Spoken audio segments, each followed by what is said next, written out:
w poprzednich odcinkach. Pierwsze dni w Japonii, szok kulturowy, transport, płatności i codzienne życie w Tokio.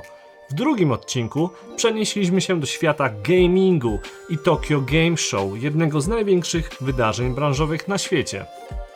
Jeśli nie widzieliście tych filmów, linki znajdziecie na końcu tego odcinka i w opisie poniżej. A teraz motocyklowa Japonia. Na to długo czekałem, żeby w końcu wam pokazać, jak to wszystko wyglądało. Kraj, w którym nawet jazda po 50, a właściwie po 50 km na godzinę potrafi dać ci więcej emocji niż tor wyścigowy.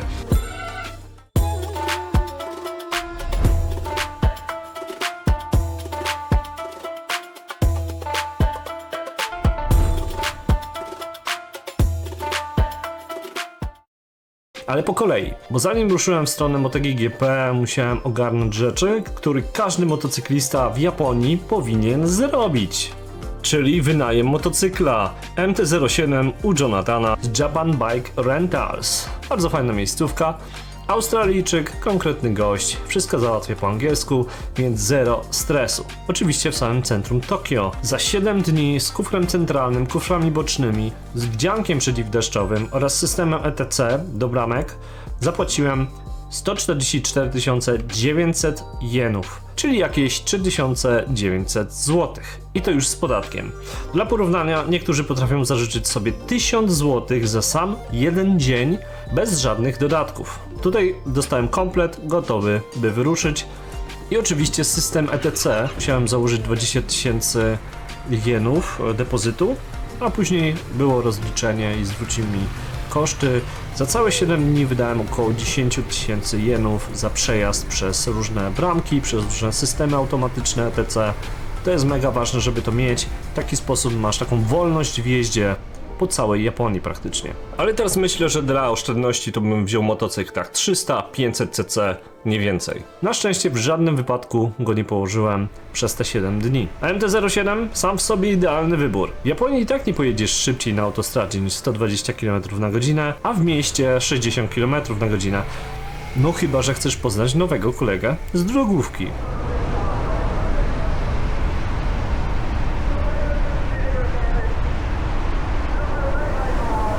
Tak, zatrzymał mnie po 30 minutach jazdy, 12 km na godzinę za dużo, czyli jechałem 62 przy 50, ale wyglądałem tak bardzo jak turysta, że nie miałem szans się ukryć. Kurtka w kratę czerwoną, kufry, torba, daszek w kasku, no pełen komplet. Fajne doświadczenie, bardzo miły policjant, powiedział, żebym dbał o siebie. Policjant był jednak niesamowicie uprzejmy, dałem mu karteczkę po japońsku, którą przygotował Jonathan, zapytał tylko, czy jestem turystą. Potwierdziłem, uśmiechnął się i poprosił o safe driving. I po sprawie, idealne przywitanie z Japonią. Pierwsze skrzyżowanie, pierwsze 5 minut jazdy i bum, pojechałem pod prąd. Zatrzymałem się naprzeciwko Japończyka, który tylko się lekko uśmiechnął. Mój mózg był jeszcze totalnie w trybie Polska. Na szczęście to był pierwszy i ostatni raz. Po 3 godzinach jazdy człowiek zaczyna kumać ten układ i idzie już z górki. Teraz nie zjeżdżam tu na prawo, tylko jadę dalej, nie? Najśmieszniejsze są nagrania z kamerki. Wygląda, jakbym jechał na czerwonym świetle, ale to tylko złudzenie. W Japonii światła stoją bardzo daleko od linii zatrzymania. No tak mają, podobnie jak w Stanach Zjednoczonych. Pierwsze tankowanie za mną. Jakieś czary, tam się wrzuca, wiecie, ustala się ile, daje się gotówę, tu wybierze się high octane, ten żółty. Oj. Pierwsze tankowanie, nie ma 95 ani 98, jest high oku, czyli odpowiednik naszej 98. Wychodzi około 5-11 zł za litr. Żółty kolor dystrybutora, ale nie zawsze żółty. Czasem tankuje obsługa, po prostu podjeżdżasz, kłaniasz się lekko, dajesz gotówę, a gość w uniformie pyta mantan, czyli do pełna, albo robisz to sam, a ekran pokazuje ci, który pistolet wybrać. Na szczęście w tych automatach jest wybór języka angielskiego, więc to jest naprawdę proste. Pierwsze 10 minut z paniką w oczach, potem już leci z górki. A na trasie Google Maps czasami się po prostu gubi, zwłaszcza na rozwidleniach autostrad, gdzie masz 4 pasy i każdy prowadzi prawie w to samo miejsce. I tu muszę powiedzieć jasno, kiedyś słyszałem o tym, że Google Maps wcale tak fajnie nie działa, no i się o tym przekonałem. Nie było to częste, ale jednak się zdarzało. Ale gdy tylko zjedziesz z miasta, magia, wioski, ryżowe pola, stare domy, Japonia jak z filmów. Drogi są naprawdę dobre. Czasami jakaś dziura się pojawi, ale to nie jest ten poziom jak w Polsce, więc wszystko jest naprawdę na swoim miejscu. A kierowcy jadą przeważnie 10 km na godzinę ponad limit i koniec. Zero brawury, zero pośpiechu. Nikt na mnie przez 7 dni jazdy nie trąbił. Ani razu. Co 50-80 km na autostradzie masz Michinoeki, zatoczki z toaletą, restauracją i sklepem. Jest takie pudełeczko za 1400. A tu jest chyba wszystko z matcha. Tak mi się wydaje. Matcha lada, ciasto lada. Wszystko czyste, pachnące i zadbane. Byłem w totalnym szoku, jak fajnie to jest wszystko ułożone. Widać czasami, że te miejsca są stare, że nie są jakieś super nowe, ale w środku jest to naprawdę wszystko zadbane i aż miło się w takich miejscach zatrzymać. A jedzenie w takich restauracjach? Powiem wam, że na takim zatrzymaniu jednym i drugim to było najpiękniejsze, co mogłem zrobić, zamówić sobie ramen. Wspaniała sprawa, podchodzisz do maszyny, wybierasz co chcesz, płacisz, dajesz bilecik gościowi i za chwilę masz gotowy ramen do spożycia. Przecudowne to było, naprawdę. A jak złapiecie deszcz, słuchajcie, to nie dramat. Przeciwdeszczowy zestaw, wysokie buty i spokojnie przetrwasz każdą burzę. Naprawdę wysokie buty. Raz popełniliśmy błąd i wzięliśmy sobie niskie buty na Rumunię. Jej, to nie był dobry pomysł, bo mokry motocyklista w Japonii to widok częsty, ale nikt nie robi z tego sensacji. Po prostu trzeba się odpowiednio przygotować, guys. Odpowiednie ciuchy. I tak wziąłem te wielgachne buty ze sobą do Japonii. Zajęły naprawdę 1/4 walizki. Ale się przydały i to było fajne. Ciężarówki są wszędzie. Na autostradzie. Ale za to lśniące, czyste, aż było zabawnie przejrzeć się w ciężarówce. Na autostradzie bywa tłoczno, a jazda nie daje takich wrażeń jak trasy boczne, więc jeśli masz wybór, jedź przez wioski, wolniej, ale ładniej. Myślę, że jakbyś miał trasę powyżej 4-5 godzin, to może autostrada jest dobrym pomysłem, ale poniżej, poza autostradą jest cudownie. Tylko pamiętaj, im dalej od miasta, tym mniej pewnych miejsc na postój, z łazienką na przykład. Parkingów dla motocykli praktycznie nie ma. Japończycy nienawidzą motocykli. Do takich wniosków doszedłem. No dobra, aż tak źle nie ma. Jest aplikacja spark.jp i właściwie też inne, ale dla mnie to był święty graal. Dzięki niej znalazłem parking w centrum Tokio za 14 zł na dobę. Dla porównania, w dużych parkingach cena potrafi iść razy 6. Więc szukajcie w aplikacjach, bo inaczej spędzicie pół dnia krążąc w kółko. Ja naprawdę po tygodniu jazdy w Japonii doszedłem do wniosku, że samochód to jest wspaniała rzecz. Naprawdę. No widzicie, na 10 parkingów jest tylko jedna taka mała klitka, gdzie zmieści się raptem, nie wiem, 6 motocykli i to jest tu wszystko, a wszystko jest tylko i wyłącznie dla samochodów, więc czasami jest naprawdę problem. Więc dobrym pomysłem jest zaplanować zawczasu, gdzie będziesz się zatrzymywać i jeżeli nie wykupisz bileciku online, no to musisz liczyć na trochę szczęścia, w szczególności wieczorami. W Japonii motocykliści się nie pozdrawiają, serio, zero. Przez tydzień jazdy może raz ktoś kiwnął głową, ale za to motocykle, które tam widzisz, klasyki, Hondy, Yamahy, pełen przekrój historii i było bardzo dużo Harley'ów. I muszę tu zauważyć, że każdy ma taką swoją stylówkę. To jest bardzo fajne.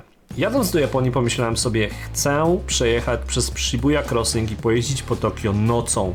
Muszę to jakoś zorganizować. Na szczęście wszystko się udało. Nocny przejazd przez Tokio to jak scena z filmu cyberpunkowego. Światła, zapach, dźwięk, inny świat.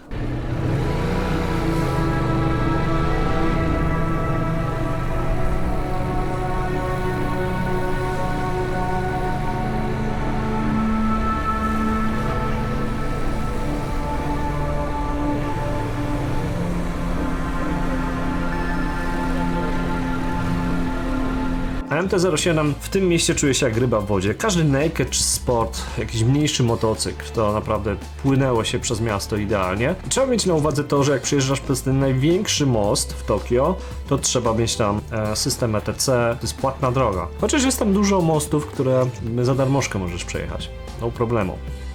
Ruch lewostronny jest taki ciężki na początku, ale później da się przyzwyczaić. Autostrada jest easy, no bo jedziesz cały czas prosto, więc nie ma problemu. Bardziej w mieście, nie? W momencie, kiedy nie ma świateł na przykład, albo coś takiego, ale spoko. Jest naprawdę mega fajnie. Jedziemy na Motegi GP.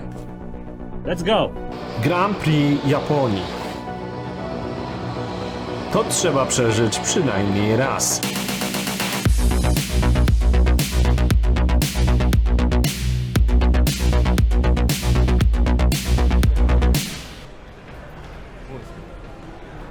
Morze motocykli. I drugie morze motocykli. Moje siedzenie jedno gdzieś tam za 100 km. Ale cisną.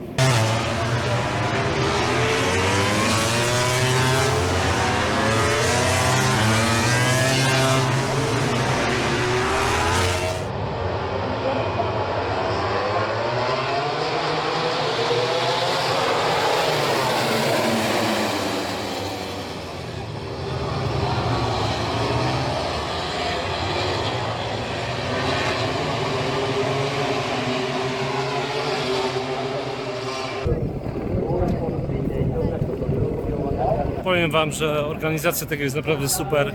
Normalnie łazienki, a można sobie umyć ręce. Można wyrzucić bez problemu puszeczki. Łatwo się tu znaleźć, nie ma żadnego problemu, więc fajnie się to ogląda. Fajnie się tu spędza czas. Tam powyżej jest bardzo dużo różnych miejscówek do kupienia staffu i tak dalej. Oglądanie motocykli, mega fajnie.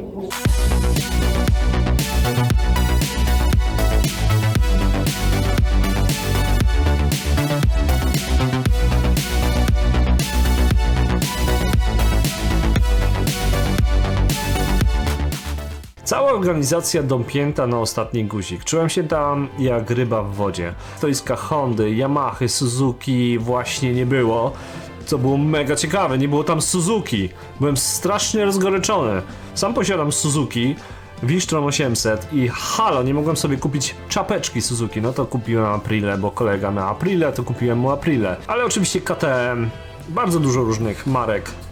To, żeby Suzuki nie było, naprawdę dziwne. Tam jest kolekcja Hondy, pójdziemy zobaczyć, jak wygląda. Muzeum Hondy, słuchajcie, to jest osobny świat. Maszyny, historia, totalny raj dla fana i pokaz dźwiękowy starszych modeli Hondy, takich ikonicznych, które wygrywały mistrzostwa.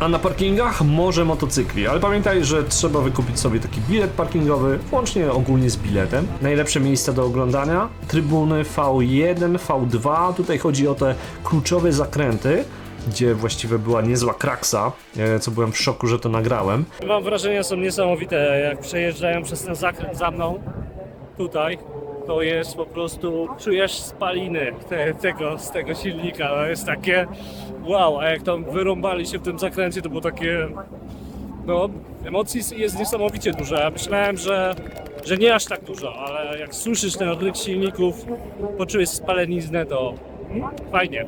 Właściwie to tam pojechałem po to, żeby zobaczyć kraksę, no, najważniejsza rzecz.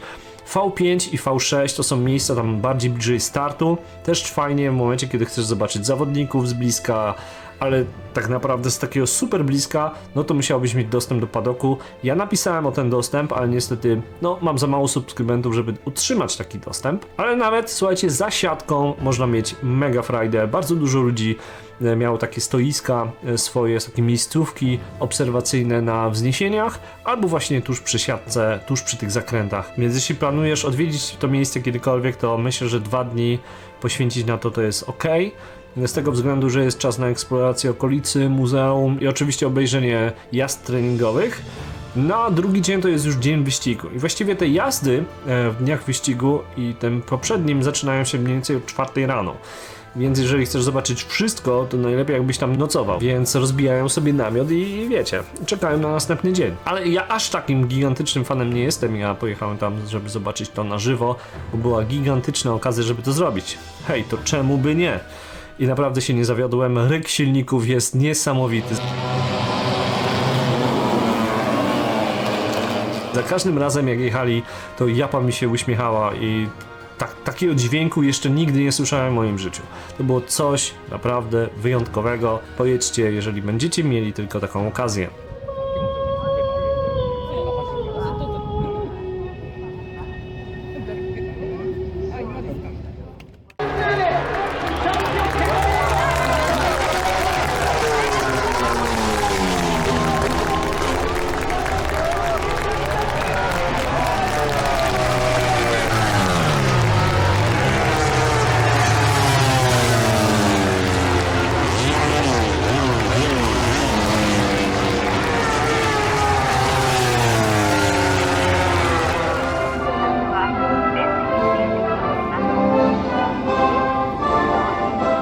Jestem w raju.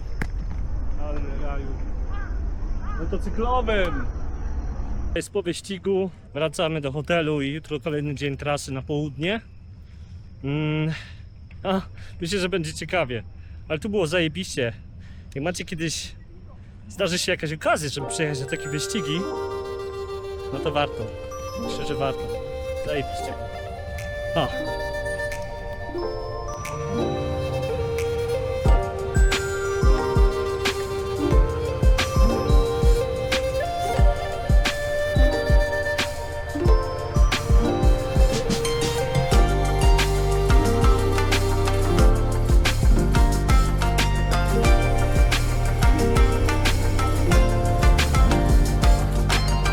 I Motegi GP z pięknymi wrażeniami dobiega końca. Jeżeli was ciekawi, gdzie w międzyczasie nocowałem, to chciałem wam jeszcze pokazać Max Cube. Jest to miejsce, gdzie możesz dość szybko się zalogować i wskoczyć do łóżka całkiem wygodnego. No i tak naprawdę jest to dość blisko całego racetracku, więc może jest to dobra opcja dla osób, które chcą dość, że mieć parking, to jeszcze się w miarę dobrze wyspać. Bo jeżdżąc po Japonii czujesz coś wyjątkowego. Nie chodzi tylko o asfalt, ale o sposób, w jaki ten kraj traktuje podróż. Takim szacunkiem, spokojem, słuchajcie, porządkiem, a tego na europejskich drogach trochę nam brakuje. I czasami miałem wrażenie, że jestem w jakimś dziwnym filmie, że widzę rzeczy, które widziałem w filmach i to się pokrywało. I był ten klimat, to było po prostu wow. Więc każdemu wam bardzo serdecznie polecam. Jeżeli macie tylko okazję wynająć motocykl na 1-2 dni chociażby, to zróbcie to. Zagryźcie zęby, wydajcie tą kasę i to zróbcie. A teraz drogę do kolejnych przygód, bo Motegi GP to był dopiero początek jazdy na motocyklu. Wybieramy się na półwysep Izu, do Ryokanu, zobaczyć jak Japończycy kiedyś żyli. Zobaczymy sobie Hakone i wiele innych ciekawych miejsc po drodze, tak więc zapraszam serdecznie. Do usłyszenia w następnym odcinku.